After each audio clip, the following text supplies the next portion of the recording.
வணக்கம் சிகப்பு நாடா நேயர்களே. இன்னைக்கு நம்ம என்ன பார்க்க போறோம்னா, தாவேகாவும் தேமுதிகவும் கூட்டணி சேர போறாங்க அப்படிங்கிற மாதிரி ஒரு நியூஸ் கிடைச்சிருக்கு. இதை பத்தின பேச்சுக்கள் பல வருஷமாவே இருந்துகிட்டு தான் இருக்கு. எப்படியும் விஜய் அரசியலுக்கு வந்தா விஜயகாந்தோட தான் கூட்டணி இருப்பாருன்னு இருந்தாலும் கடைசி ஒரு 1-2 மாசமாவே இதோட பேச்சு அடிபட்டுட்டு தான் இருக்கு. இருந்தாலும் தேமுதிகல இருக்கிற விஜயகாந்தோட பையன் பிரபாகரன் பாத்தீங்கன்னா அவ்வப்போது என்ன பேசிடுவாருன்னா, இந்த மாதிரி நான் தான் பேண்ட் கட்ட போட்டேன், புதுசா வந்தவங்களால இது பண்ண முடியாது அப்படிங்கிற மாதிரி பேசின பேச்சுக்கள் எப்படி இருந்துச்சுன்னா, இவர் விஜயோட கூட்டணி வைக்க மாட்டாருன்னு இருந்துச்சு. பட் கொஞ்சம் ட்விஸ்ட் ஆகி இப்ப இவங்க கூட்டணி வைக்க போறாங்களா அப்படிங்கிற மாதிரி ஒரு பெரிய டவுட்டாவே இருக்கு.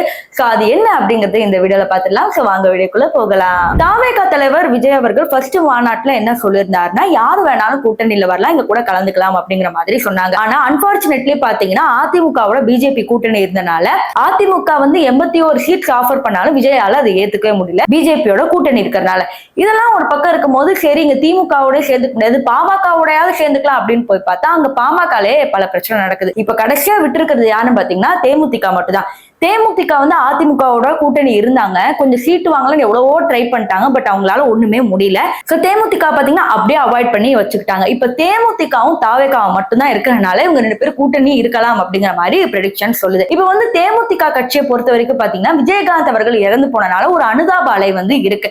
ஏன்னு பாத்தீங்கன்னா விஜயகாந்தோட மகன் அங்க போய் தேர்தலில் நிற்கும் போது பாத்தீங்கன்னா கடைசி நேரத்துல கடைசி ஒரு சில ஓட்டுகள் வித்தியாசத்துலதான் அவர் தோத்து போயிருப்பாரு.